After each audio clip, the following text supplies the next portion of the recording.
Hello everybody. I'm coming today from the comfort of my own home, which I love to be at when I'm not traveling, and Ely too. Today's topic is preparing for a cruise, and the first part is how to select a cruise, some thoughts that may help you, especially for first-time cruisers, which we used to be. But as we get more experience, we understand and can do things a lot better and faster and easier. So we hope to pass these tidbits of information along with you. So I'm going to be here in the comfort of the house with one of my favorite drinks, chocolate martini. Cheers. Okay, I have some notes here so that I won't forget anything.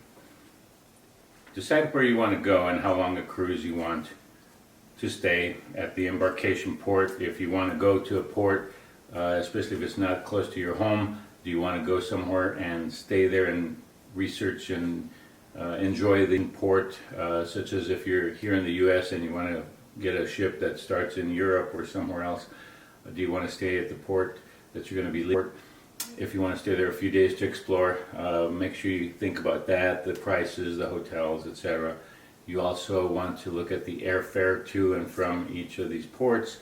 If you're going to stop at one port and you have to fly there and then you have to disembark at the same port, or are you going to disembark at another port? Sometimes when you do a multi-city travel on the airlines, it's more expensive than going a round trip from the same to and from the same destination. So keep those things in mind. I highly recommend minimum 7-day cruise, because most of the travel, the airfare, and getting to and from the ship, as well as packing and unpacking on the ship, is going to be the same no matter what the length of the cruise. And it can be a pain in the butt to do that. So if you have a 3-day cruise, 5-day cruise, you're going to be barely getting on the ship and then you're going to be getting off pretty quickly. So it's not as enjoyable as if you go 7 days or more. We prefer the longer the better. We're going to be filming pretty soon a 28-day cruise that we're going to do in Europe, and so the packing and unpacking on the ship is the same exact thing as if we were going only for 7 days. So that's very important. Okay, first of all, decide where you want to go and how long you want to go for, as well as what kind of ship do you want? Do you want a big ship? There's some that are thousands and thousands of passengers and some that are just a few hundred. And you also have to look at the amenities. Does it have, they all have pools and spas and fitness centers and lots of food, of course. Do you want something that has water slides and games of different kinds? They have all kinds of different things on board, especially the larger cruise ships nowadays. What kind of cruise company do you want to go with? You can read some reviews. We personally have gone on Holland America, which we like thoroughly. We've also liked quite a bit Carnival cruises, as well as Norwegian cruise lines. We have gone on those 3. We have not gone on the others. If you have kids, some people like the Disney cruises, which tend to be more expensive, but they have a lot of things for kids. There's a company called Costa Cruise Lines, which we have not gone on, but I've read about them. It's an Italian cruise liner, and it's very inexpensive, but I've read some reviews that say it has quite a bit of loud partying going on, and some customers don't like that, so they have not liked it as well, and it's mostly Italian speaking, so people don't like that don't speak Italian, so you have to cater the cruise to your desires. The next thing is to really shop around, because there's huge variance in prices. You can go on the individual websites for the cruise lines themselves, but they tend to be kind of high. We're going to post a whole bunch of cruise websites down below, which you can go to. We've booked with Vacations to Go, Entertainment Cruises, and Cruise and Vacation Desk ourselves. We've used those. You can also use the usual Expedia, Priceline, Kayak, TripAdvisor. Then there's also Cruise Watch, Costco, Travel Pirates, Cruises Only, etc. There's a ton of them. Okay, and take time to research it. Once you've decided how long a cruise you want to go on and where you want to go, look at the times of the year that you want to go, as well as which cruise line you want to go with. Read reviews. and look at the prices because they vary. And the other thing is, I wouldn't recommend booking too far in advance because the prices tend to be higher, as well as you can take time and you can look at cruises online and just keep an eye on them, and you'll see them fluctuate. Sometimes they go up and sometimes they go down. The cruise that we're going to take soon, I could have saved $600 per person if I had waited a bit longer than when I booked it. So I've lost $1,200 because of that. So you got to look at the prices and so forth. The problem is that if you take too long, you may land up, the prices may go higher depending on demand, and you may have to pay higher price, but it's a game, okay? So also you got to check the perks of based on what's included in the price. Some companies give you more perks, some less perks. Some give you onboard credits, such as $50 or $100 per cabin of credit you can use towards laundry, internet access, etc., or food and drink packages. Some of them offer free drink packages, which Norwegian tends to offer a lot of perks on their ships. However, you have to look at how much are you going to drink of soft drinks and hard liquor and wine, etc.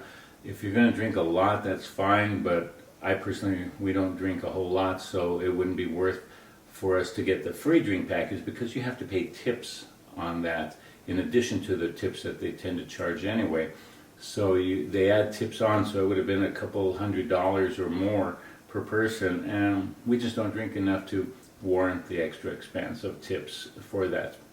They also, speaking of tips, they charge about $12 to $15 per person per day for tips on your credit card, which you don't use cash on the ship anyway. You have a credit card based on your cabin, and you just charge it on, and it goes automatically on there no matter what you charge on the ship. They will put the tips on there, but you have the opportunity to change it up or down depending on what you want. In the past, we have kept it as what they recommend, what they charge, and if we want to tip somebody on board, our bus person or the maitre d' or the person that takes care of our cabin, we tip them personally to them one-on-one. So check the perks. As far as how many people in the cruise cabin, there's usually 2 people per cabin. If you were just one person, they're going to charge almost the same price as if 2 were there. The other thing is, if there's a 3rd or 4th person that's staying in the same cabin, those tend to a lot of times be free or very low priced, but they also charge port charges and taxes, which can be very minimal anyway. One of the cruises we took 3 years ago, we took Gabriella, so there were 3 of us in the same cabin, and I only paid $400 and some for her for a 27-day cruise, which is basically nothing. So, you know, look at those things when you're having other people in your cabin. They have a roll-away, or not a roll-away, a pull-out from the couch, basically, for them to sleep on.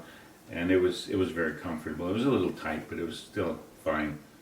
Okay, another thing to remember about cost is you have a cruise cost of the cabin, and it depends on what you like. There's inside cabins, which we've never done, but they're the cheapest.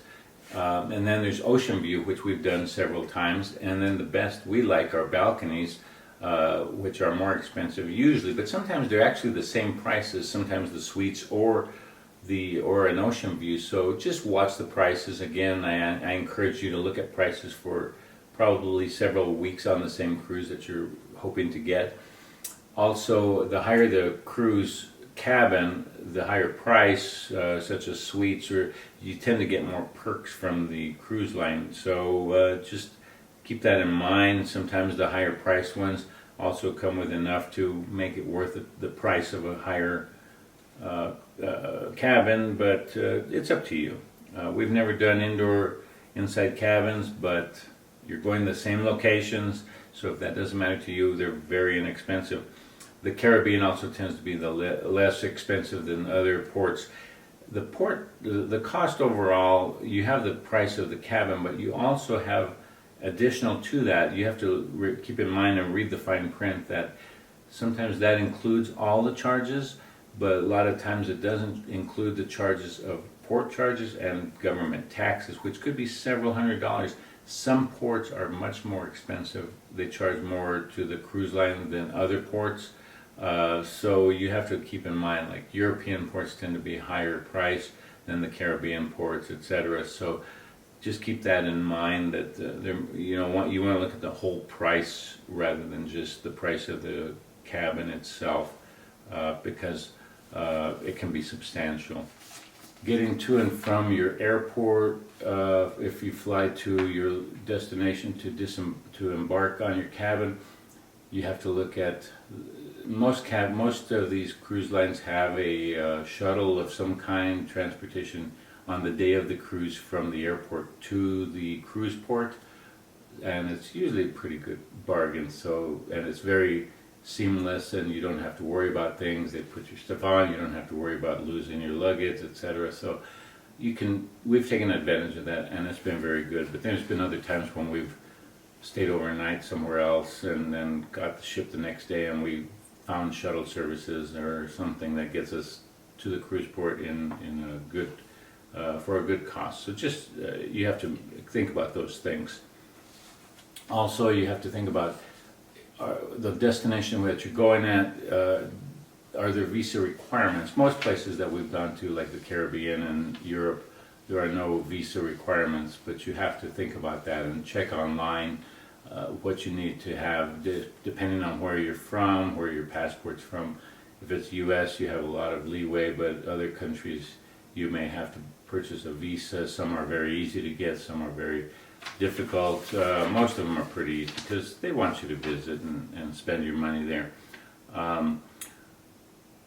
Once you book the cruise, once you finally found out where you want to go and how long you want to be, the cruise line, etc., go online and thoroughly review the cruise ship itself. They have deck plans on there, and you can review every single deck.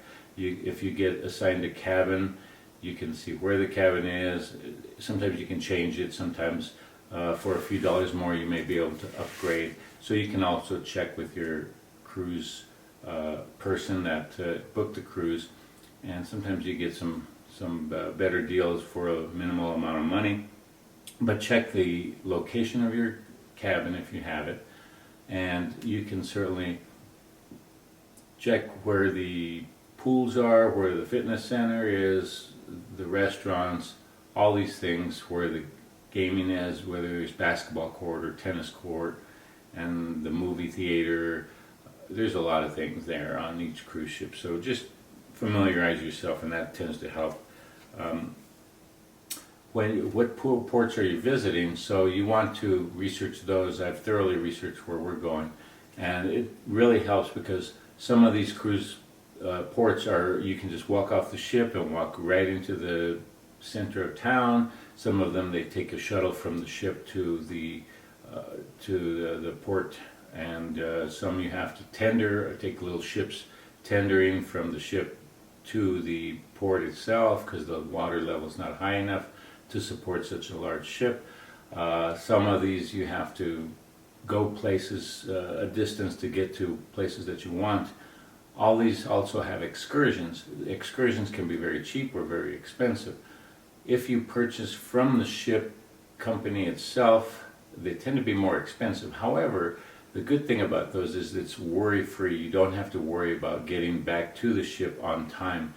They will wait for you if your excursion is late. They will wait for you. If you book an excursion from some other company or go on your own, you're on your own. So if you don't make the ship, they will sail without you. We almost had that happen 3 years ago in Civitavecchia, which is outside of Rome. We took our own excursion and got to the ship about 5 minutes before they took off. It was very scary. A lot of anxiety, a lot of stress on my part. So there's some importance to that. So do your research. A lot of these bigger cities that you go on have companies like Hop On, Hop Off, and you can go online and check those. You can pre-purchase excursions. The Hop On, Hop Off is nice because you can cruise at your leisure and stop at different locations. They have headphones in different languages and so forth, and you can stop and look around and get the next bus. you can spend as much time as you want in each location or just cruise all the way around the city. So that's a nice one. We've taken that in Spain, in Barcelona one time, and we plan on doing so in our next cruise at a couple of locations. One of the nice things about being on board is you meet lots of people. I would highly suggest talking to lots of people and getting to know them and asking them if they've cruised before and have they gone to the ports that you're going to. Many people have gone to these same exact ports, and they're a wealth of information. I would highly recommend that because they can tell you, oh yeah, we took this excursion and we didn't like it, or we did like it. We could certainly, we found out some good information. Sometimes you can save a lot of money by that. They may say, oh, you don't need to do an excursion, you can take a taxi or Uber or something to go to this place, or they recommend this museum or this restaurant and so forth. So they're a wealth of information. So speak to your fellow cruisers, and they may guide you in good directions. So when you check in to the cruise line, most of the time it's very well organized. There's thousands of people getting on the ship. However, there are some times when it's been somewhat disorganized. Some cruise liners have been disorganized. I won't mention names. But most of the time it's very, very well organized. So don't worry about that. Another thing is just enjoy the vacation. Just enjoy the cruise. There's probably going to be a few bumps here and there on the road. Things change based on certain circumstances, whether it be the weather or events going on in some of the ports that you're going to visit. Water levels may change and they may have to tender you to the port instead of landing in the dock itself, the port itself. So just enjoy, go with the flow, and enjoy the cruise. We've gone on several. I think it's the best value for your vacation dollar to go on cruises, and you learn so much. So there's always things to do. As soon as you get on the ship, there's entertainment and food. The moment you walk onto the ship, it's amazing. It's fun. I can't speak better about cruises. So I hope you liked this video. I hope it was very informative and educational for you. If so, please click like. We really appreciate your comments as well. So click like. If you like our channel, please subscribe. And there's a bell there that you can click on, and that gives you alerts every week that we post a video. We tend to post our videos every Sunday morning around 10:30 a.m. Pacific time. So extrapolate whatever time that is in your location to watch our videos. The next video will be on how to pack for our cruise, and then other videos will be on Las Vegas, where we live. We're going to have tons of videos here in town as well as outside of Las Vegas. There's plenty of other things around Las Vegas, and then we also have lots of travel that we have planned, especially our upcoming cruise in Europe, and we'll be posting video from every single port as well as on the ship. So I hope it's interesting for you, and I think you're going to like it. So please subscribe and follow us. Thanks a lot, and happy cruising. Good luck. Cheers.